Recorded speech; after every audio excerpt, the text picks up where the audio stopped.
ano, tudo bem com vocês? Eu sou a professora Santina, como vai? Vocês passaram bem essa semana? Eu espero que sim, não é? Vamos estudar ciências mais um pouquinho? Vocês já estão aí com os materiais para nossa aula? O caderno ou as folhas de papel, lápis, caneta, a borracha, o apontador, o teu cantinho de sempre. Quem está tudo pronto já pode começar ali anotando a data de hoje e aula de ciências. Eu vou dar um tempinho para vocês ajeitarem tudo e eu já volto.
de hoje, nós vamos continuar falando dos sistemas de coordenação.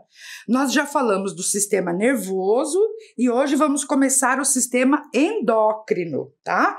Observem essa imagem aqui, uma comparação entre os dois sistemas, nervoso e endócrino. Observem lá, então, o sistema nervoso, nós já vimos, não é? É o encéfalo, a medula espinhal, e daí os nervos e os gânglios nervosos, né? E o sistema endócrino que nós vamos trabalhar hoje. Mas vejam um pouquinho ali sobre como que cada um funciona. Então vejam lá, o sistema nervoso, ele tem uma ação rápida e fugaz, quer dizer, ele age rapidamente e em curtíssimo prazo, e o efeito é localizado. Vocês lembram lá do ato reflexo, por exemplo, que nós vimos na aula passada? Em milésimos de segundo a gente consegue responder a um estímulo do ambiente. O sistema endócrino, que nós vamos ver, ele tem uma ação mais lenta, mas é duradoura a ação dele. E é a médio e longo prazo que ele permanece. E também o efeito dele é amplo no organismo. Nós vamos ver, então, hoje, um pouquinho sobre o sistema endócrino. Vamos lá, então, gente? Olhe lá. O sistema endócrino, ele é composto por glândulas. As glândulas são órgãos do corpo humano, né, que produz hormônios. Hormônios são substâncias químicas que são lançadas diretamente no sangue e desencadeia também uma resposta a um estímulo, tá? Vou mostrar para vocês agora, então, quais são essas glândulas e vou comentar um pouquinho de algumas sobre quais os hormônios que elas produzem, tá? Então, observe essa imagem aqui. Então, nós temos muitas glândulas. Então, vamos começar ali, ó. A hipófise, vocês estão observando ali a hipófise que fica lá dentro da cabeça, no meio dos dois hemisférios. A tireoide e a paratireoide, que fica no pescoço, atrás ali, né, da traqueia, vocês lembram disso, da traqueia. Temos também o pâncreas, estão vendo ali, gente? O pâncreas faz parte do sistema digestório, estão lembrados? Também temos as suprarrenais. Suprarrenais não faz parte do sistema urinário não, tá? Suprarrenais porque elas estão em cima dos rins, tá? Também nós temos daí as gônadas. As gônadas são glândulas diferentes no homem e na mulher. Então, no homem nós temos os testículos e na mulher nós temos os ovários. Então, são essas as principais glândulas que constituem o sistema endócrino, tá? E nós vamos falar um pouquinho de algumas hoje, tá? Então, vamos começar, tá? Você sabia que enquanto nós estamos realizando as atividades do dia a dia, por exemplo, eu estou aqui falando com vocês, vocês estão ali sentados, me ouvindo, ou escrevendo, ou brincando, ou comendo, ou até mesmo dormindo, todas as nossas células, os tecidos, os órgãos e os sistemas, eles estão trabalhando de forma que mantenha o equilíbrio lá do nosso corpo para que esteja tudo bem. Né? A gente diz, ó, nós somos saudáveis, está tudo bem. Os sistemas nervoso e endócrino agem de maneira integrada para manter esse estado de equilíbrio. Mesmo que a gente esteja trabalhando, o organismo está funcionando, estou respirando, o coração está batendo, está ocorrendo a digestão, estou salivando, estou mexendo os músculos. Isso tudo é coordenado pelos dois sistemas, o nervoso e o endócrino, fazendo com que o nosso corpo mantenha nesse equilíbrio, para que o corpo esteja sempre ativo, né, para responder aos estímulos do ambiente, se relacionar bem com o ambiente. Estão entendendo? Então, vamos lá. Mas como que o organismo se mantém nesse equilíbrio? Como que acontece isso, né? Então, prestem atenção aqui. Todos os sistemas que nós estudamos até agora, né, gente? Digestório, respiratório, cardiovascular, urinário, muscular, esquelético, todos eles trabalham de forma, né, equilibrada. O que ocorre para manter esse equilíbrio? Existe um sistema que nós chamamos de feedback, uma palavra em inglês, né? Feedback significa uma reação. Então, o feedback pode ser positivo ou negativo. Então, por exemplo, ó, quando tem alguma coisa demais, o organismo manda parar de produzir. Quando tem alguma coisa de menos, o organismo manda produzir mais. Entenderam o que é esse feedback positivo e negativo? O nosso corpo sabe quando deve produzir mais, quando deve parar de produzir alguma substância ou reagir a algum estímulo. Entenderam, gente? Isso é o feedback, como que o organismo reage aos estímulos, tá? Vou dar um exemplo para vocês aqui, ó. Olhem aqui. Então, como é que isso funciona? Vamos pensar na fome, né? Observem esse esquema ali que eu tô colocando para vocês. Existe um detector de glicose. Vocês sabem o que é glicose, né? Que é o alimento que vem lá do sistema digestório, que é dos alimentos que nós comemos, acaba entrando a glicose no sangue, né? Então, a glicose, quando nós estamos com fome, a glicose está bem baixa. Então, observem ali. Quando nós estamos com fome, a glicose está baixa.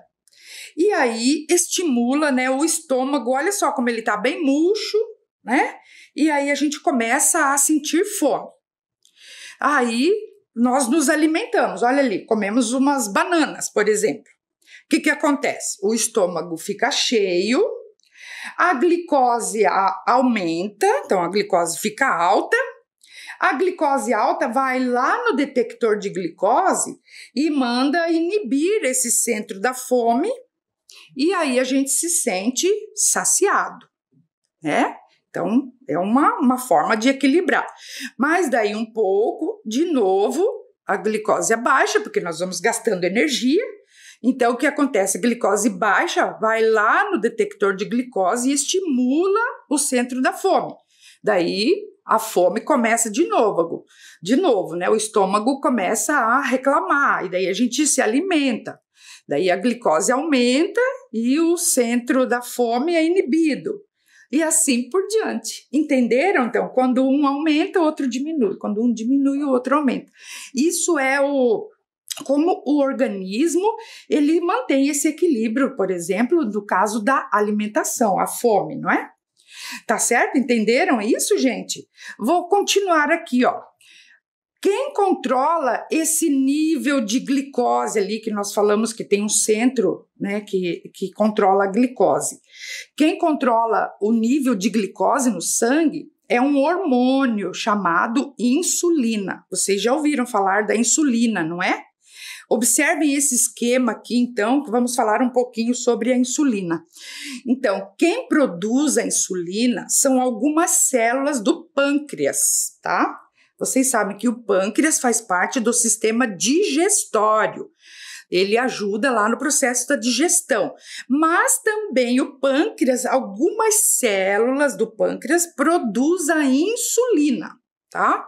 Então, a insulina é produzida pelo pâncreas e é jogado no sangue. As células recebem a glicose, né, do alimento e é usado pelo corpo para a produção de energia, tá? E o excesso também de glicose é armazenado no fígado. Vocês estão vendo ali, o fígado está junto, participando. Quando o fígado ele está cheio de glicose, né? E o corpo vai gastando, a glicose vai diminuindo. A glicose diminuindo, começa a fome. De novo, não é? Vocês lembram lá. E aí, olha a balança ali. Então, começa tudo de novo. A fome, aí nós nos alimentamos, a refeição eleva a taxa de glicose no sangue e estimula o pâncreas.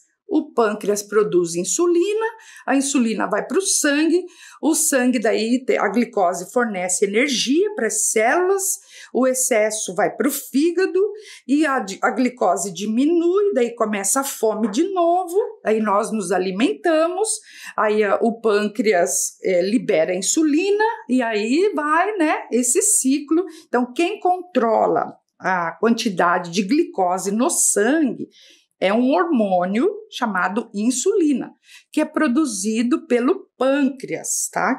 Tem algumas células que funcionam como uma glândula. Entenderam, gente? Então, tá joia, vamos continuar.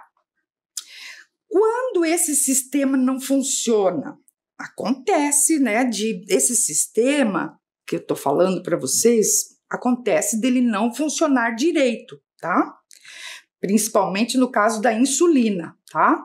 Em algumas pessoas, essas células do pâncreas que produzem a insulina, elas não funcionam, produzem pouca insulina ou não produzem insulina. E aí o que acontece? A glicose fica no sangue e ao invés de ser, né, usado como energia, ela fica armazenado lá no sangue e aumenta a quantidade de glicose no sangue. Isso é característico de uma doença conhecida como diabetes tipo 1, tá? A diabetes, então, é uma doença que é caracterizada principalmente pelo excesso de glicose no sangue, pela falta de insulina produzido lá pelo pâncreas, tá? Esse tipo de diabetes, ela surge geralmente na infância ou na adolescência, mas também pode ser diagnosticado em pessoas adultas também, que nós já vamos ver. E essa doença tem que ser tratada com insulina, tá? Existe muita tecnologia a respeito do tratamento da diabetes tipo 1. Certo? Mas existe também, né, um outro tipo de diabetes, que é a diabetes tipo 2, tá? Que aparece quando o organismo não consegue usar adequadamente a insulina, tá? Então, produz, mas ela não funciona direito, ou não produz uma quantidade suficiente para controlar a taxa de glicose. Esse tipo de diabetes se manifesta mais na vida adulta, mas também crianças podem apresentar. E dependendo da gravidade, às vezes só o controle da alimentação ou a atividade física pode ajudar a controlar. Vocês estão vendo, pessoal, como que é importante a gente conhecer as glândulas e os hormônios, né, para conhecer melhor o funcionamento do nosso corpo. E tem um videozinho, vocês lembram, né, Universidade das Crianças, é aquele site que tem algumas animações bem legais, tá? E tem lá um vídeo que se chama De Onde Vem a Diabetes? E ela explica direitinho, vocês se lembram, né? Uma criança pergunta e a cientista responde. De onde vem a diabetes? Vamos assistir então ao vídeo?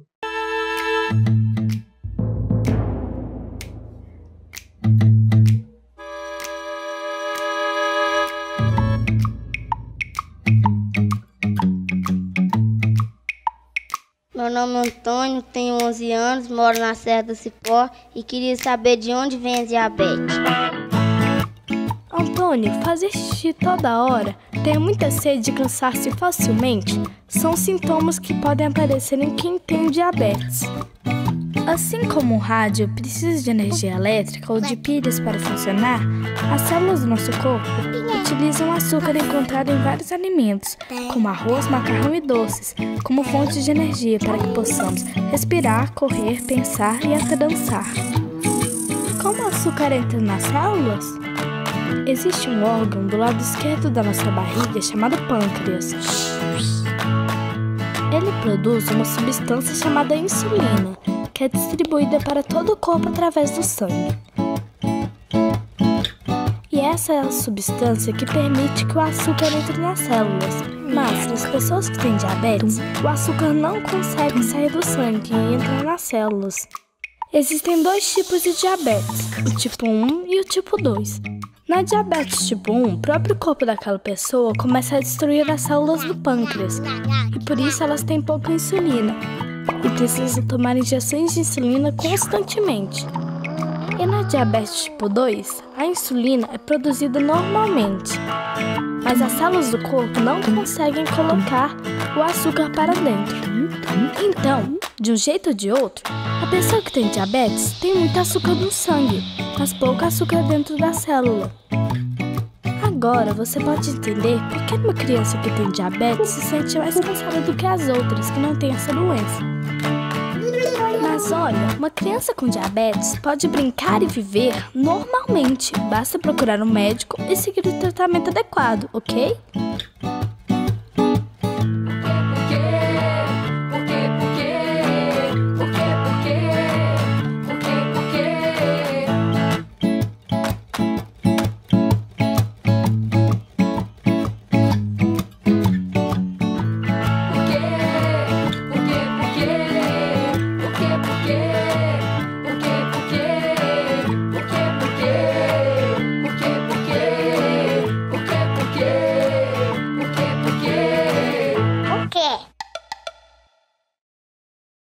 E aí, gostaram do vídeo?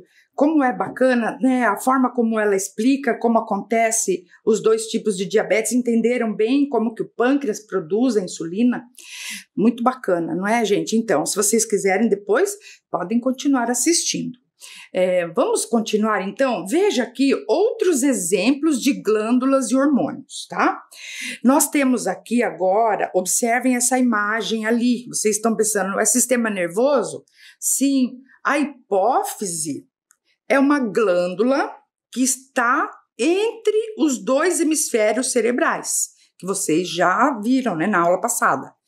Então, ela está ali num lugarzinho que é chamado de hipotálamo. Tá? O hipotálamo é um lugar onde está localizada a hipófise. E a hipófise é a glândula considerada a maior, a glândula mestra, pois ela que produz vários hormônios que vão influenciar o funcionamento das outras glândulas do nosso corpo, como a tireoide, as suprarrenais, as gônadas, né, os testículos e os ovários, são primeiramente influenciados pela hipófise. Então, a hipófise é uma glândula muito importante no nosso pro funcionamento e para a manutenção do equilíbrio. Vejam aqui quais os hormônios, eu trouxe aqui alguns hormônios só para exemplificar para vocês quais os hormônios que a hipófise produz, tá? Então, olhem aqui, o primeiro ali que eu coloquei é a prolactina. A prolactina é um hormônio que estimula a produção de leite materno depois do parto. Logo após o parto, então a mãe começa a produzir o leite para amamentação. Então, quem que organiza todo esse processo é a hipófise, que começa a produzir a prolactina. Outro hormônio também que a hipófise produz é o hormônio do crescimento, né, que faz com que a gente cresça, tenha essa altura, que é determinado também, é hereditário, né, geneticamente, mas é o hormônio do crescimento que interfere. Outro hormônio também é o chamado hormônio antidiurético.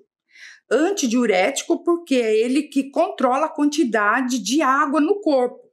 Na verdade, é a quantidade de vezes que nós vamos ao banheiro fazer xixi. Tá? Então, ela que controla tem muita água, a gente sente vontade de urinar e vai ao banheiro. Se tem pouca água, a gente faz pouco xixi. Então, esse controle da diurese, né, que a gente chama, é feito por esse hormônio.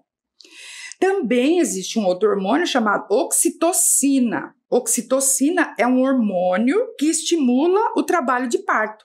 É ela que diz, tá na hora de nascer, não é? A oxitocina ajuda nas contrações e faz com que o bebê nasça, tá? Então, olha, são hormônios super importantes, tá? Vocês sabiam disso, não é? E então, vamos falar um pouquinho agora sobre o hormônio do crescimento, que é produzido lá pela hipófise, né? Então, esse hormônio do crescimento é ele que promove o aumento de tamanho das partes do corpo. Então, nós crescemos proporcionalmente, né, gente?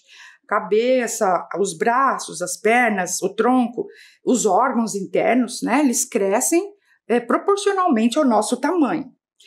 Mas vocês sabem, né, que existem alguns problemas aí relacionados ao hormônio do crescimento. Quando esse hormônio é produzido em pequena quantidade durante a infância, o indivíduo não cresce.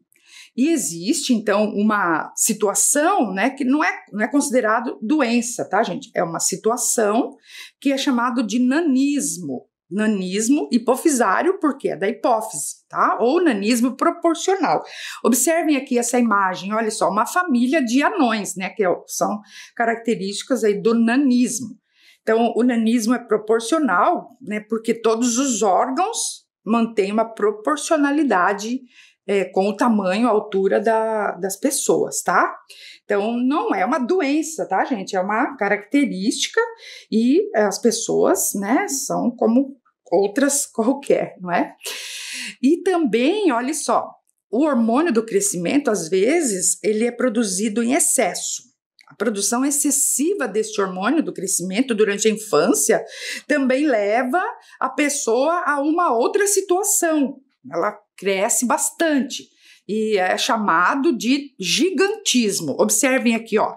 Então, ali tem um casal, né, de uma estatura típica, né, e ali a filha deles, adolescente, com gigantismo, né, então cresce bastante, tá certo? Entenderam? Então, a hipófise é que controla o crescimento, tá certo? Vamos continuar? Então, vamos falar agora dos hormônios da puberdade. A hipófise também produz hormônios que estimulam as mudanças no corpo de meninos e meninas, tá? E essas mudanças, vocês já devem ter ouvido falar, né? São caracterizadas por uma transição que nós passamos na nossa vida, de uma fase, né, de criança para a fase adulta. Então, esse período ali que nós passamos, que é chamado de puberdade, ocorre em todos os animais, né? Vamos falar assim, todos os seres humanos também, que passa por esse período de amadurecimento, tá? Que nós chamamos de puberdade. Puberdade é um período de mudanças no corpo.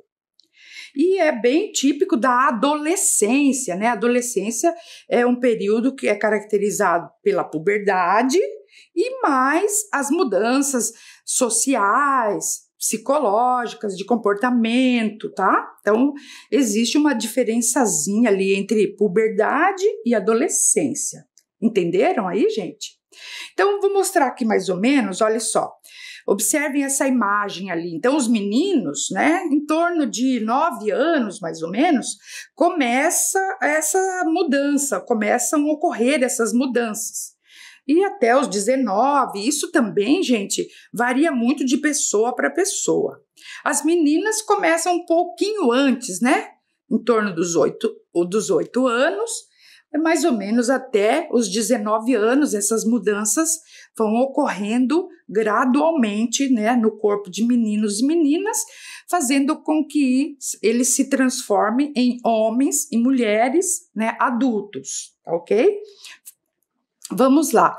Vamos ver como que ocorrem essas mudanças, tá? Estão entendendo? Estão acompanhando, gente? Vamos, então, aqui, observem esse esquema, tá? Olhem ali. As mudanças começam lá na hipófise, lembram? Então, lá na cabeça. Então, quando o corpo da criança está pronto para entrar na puberdade, o hipotálamo, né, que está lá junto com a hipófise, que eu falei para vocês, ele libera um hormônio, tá?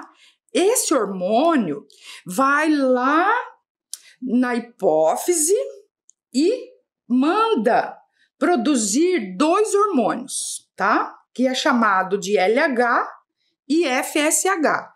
Não se preocupem com esses nomes, tá? Mas só para vocês entenderem o mecanismo.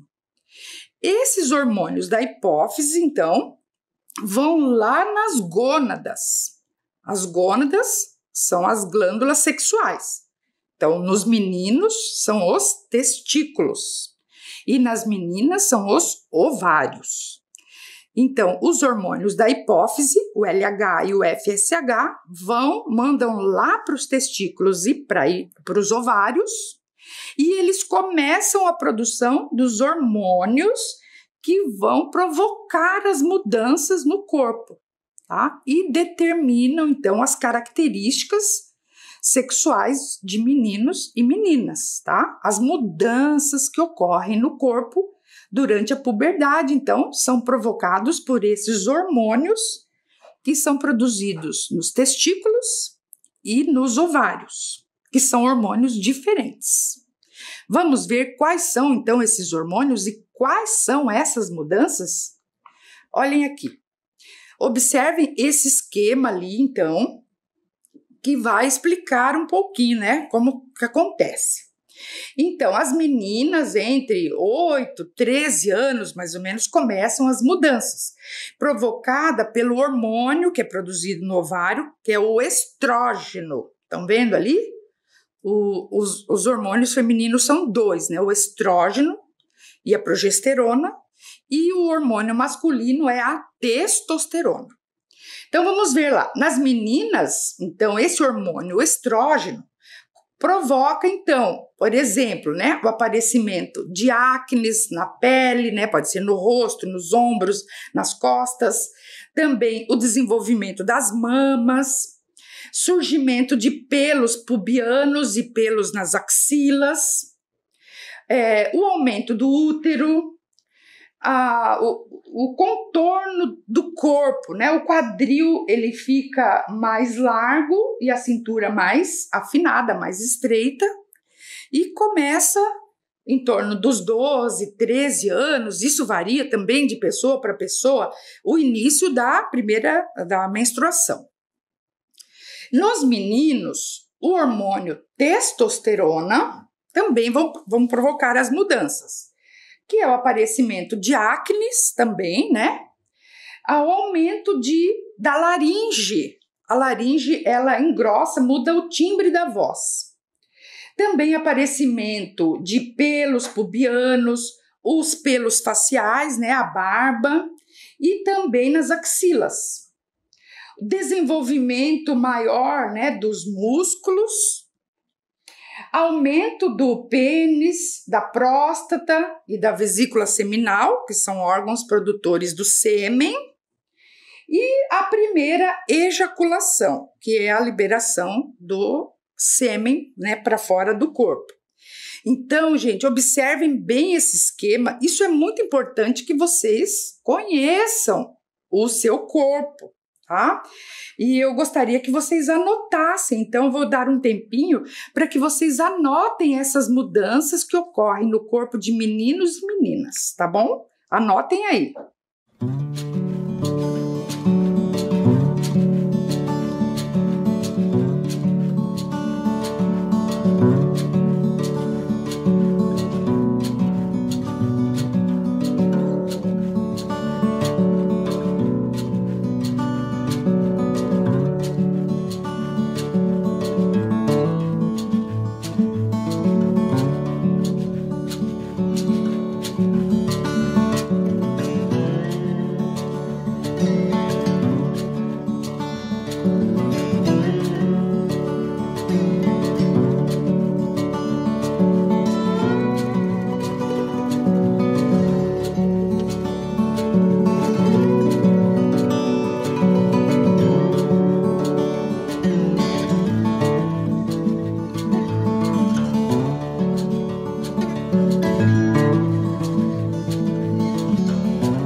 aí, conseguiram anotar tudo direitinho? Vocês também podem pesquisar, né, nos livros de ciências, com a ajuda de uma pessoa adulta também. É importante vocês conversarem sobre isso. Também eu quero acrescentar aqui, gente, outras mudanças que podem ocorrer na puberdade, né? Então, existe ali, observem, o estirão do crescimento, não é? Então, que é a fase em que ocorre uma aceleração no crescimento. O aumento da oleosidade da pele, por isso que pode aparecer as acnes. Também existe o aumento da produção de suor.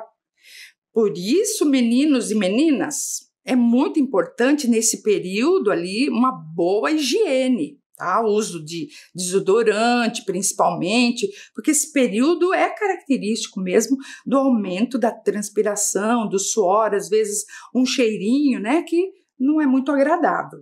Muito importante, cuidado com isso.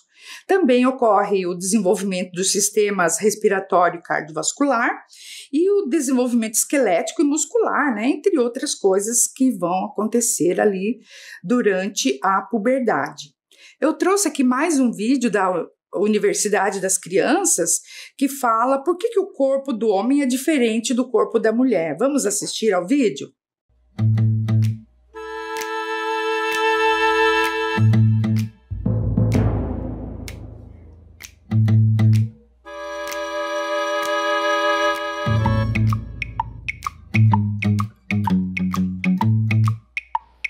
Meu nome é Caroline, tenho 9 anos, estudo na escola João Pinheiro, em Caeté, e queria saber por que o corpo da mulher é diferente do homem.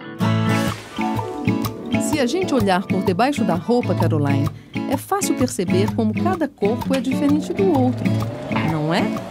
E dentro de cada corpo existem também várias diferenças.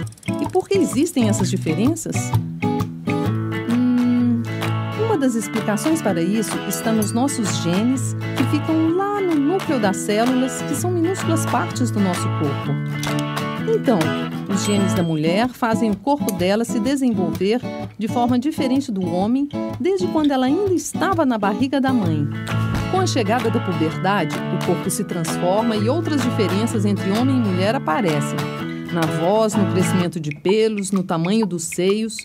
Isso tudo acontece, dentre outras coisas, por causa de substâncias chamadas hormônios, que são produzidas em quantidades diferentes no corpo do homem e da mulher. Mas espera aí, um homem é diferente de outro homem e uma mulher é diferente de outra, não é? De fato, isso acontece por causa da produção dos hormônios, do jeito como cada pessoa vive e de outras coisas importantes no desenvolvimento do corpo que são diferentes de um homem para outro e de uma mulher para outra. Sabe, às vezes nós ouvimos coisas como meninos usam roupas azuis, verdes e meninas gostam de vermelho e rosa. Meninos são bagunceiros e agitados e meninas são organizadas e tranquilas. Mas será que meninos e meninas são realmente assim? O jeito como cada pessoa se comporta, Caroline, é em grande parte aprendido, em casa, na escola, na TV, e é por isso que o modo de ser homem ou mulher muda de uma época para outra, de um lugar para outro e até mesmo de uma pessoa para outra. E o mais bacana disso tudo é que as pessoas não nascem prontas e cada um pode criar o seu próprio jeito de ser.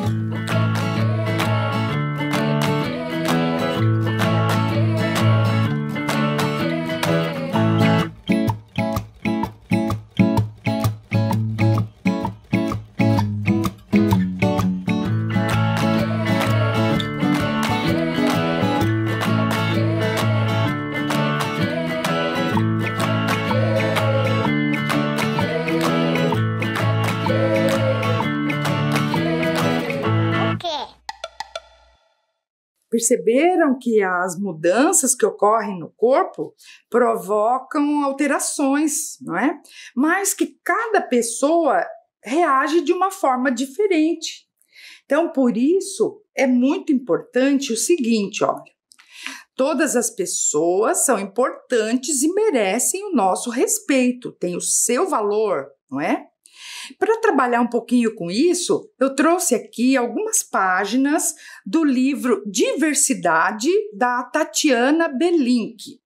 Eu quero ler só algumas páginas para vocês, né? Que ela vai falando das pessoas como elas são diferentes. Olhem aqui. Algumas têm olhos redondos, outras têm olhos puxados, o nariz pontudo, o nariz arrebitado. Um é tranquilo, o outro é nervoso, um é birrento, o outro é dengoso. Cabelo crespo, cabelo liso, dente de leite, dente de siso. Um é menino, o outro é menina, pode ser grande ou pequenina. Um é bem jovem, o outro é de idade. Nada é defeito nem qualidade. Tudo é humano, bem diferente, assim assado, todos são gente. Vamos, venhamos, isto é um fato, tudo igualzinho, ai, como é chato. Não é verdade, gente? Cada pessoa é diferente, não importa o sexo, a cor da pele, o gênero, o tamanho, a idade, a nacionalidade, nada disso importa, né? Porque, olha só, a riqueza mora na diversidade. Tudo bem? Olha que bacana a gente pensar desta forma as diferenças, né, que existem entre as pessoas. Gente, a nossa aula está chegando ao fim, tá? Vocês gostaram da nossa aula? Hoje nós aprendemos um pouquinho sobre o sistema endócrino, falamos de algumas glândulas, alguns hormônios, falamos da diabetes, da insulina, também falamos sobre a puberdade. Espero que vocês tenham gostado da nossa aula. Na próxima aula, nós vamos continuar tratando desse assunto e trazendo mais ciências para você. Então, por hoje é só. Fiquem bem e até a próxima aula. Tchau, pessoal!